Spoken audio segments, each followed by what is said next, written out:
चले जाएंगे चुपचाप एक दिन तेरी दुनिया से। प्यार की कदर करना किसे कहते हैं ये तुझे वक्त सिखा देगा। यूं ही शौक है हमारा तो शायरी करना, किसी की दुखती रख छू लूं तो यारो माफ करना। प्रेजेंटेड बाय विदेशी लाल एंटरटेनमेंट।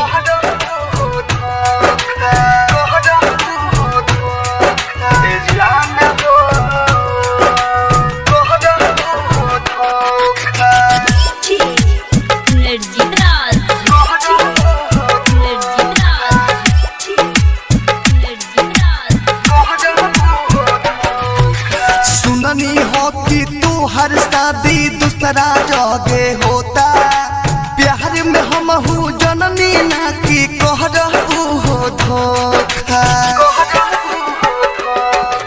सुननी हो कि तू हर शादी दूसरा जगे होता, हम ना जननी प्यार में पूरे बुझान तुमसे धोखा। कोके दूसरा से शादी दिल तोड़ दे बुका हो, कोके दूसरा से शादी दिल तोड़ दे बुका। ये जान हो हमारा के छोड़ दे बुका, ये जान हो।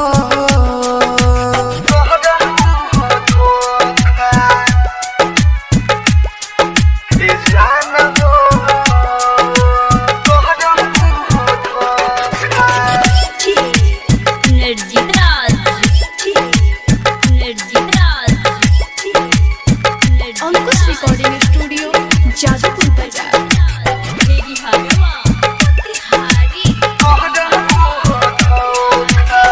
सोची सोची रोमा हमार हो जाता खारा, पैसे के हो खब हमारा ओखिया के यारा।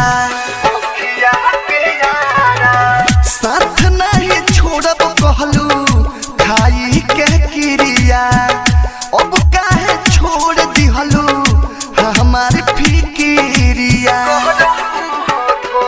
तोहरे होई विदाई मुहवा मोड़ ले बुका हो, तोहरे होई विदाई मुहवा मोड़ ले बुका।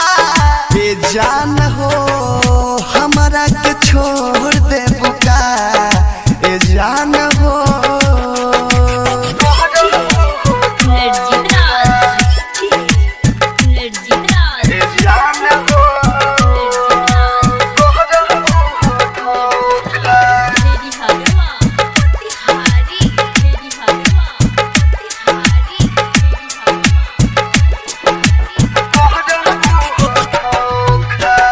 रही तोर सदाम सिका भइल कसूर हो, छोड़ के तू जाता रू काहे नु दूर हो। रही तोर सदाम सिका भइल कसूर हो, छोड़ के तू जाता रू जान हमसे दूर हो। यादों भी देसी के अखिया में नूर दे बुका हो, यादों भी देसी के अखिया में नूर दे बुका। ये जान हो हमारा के छोड़ दे बुका, ये जान हो। अंकुश रिकॉर्डिंग स्टूडियो जादूपुर बाजार।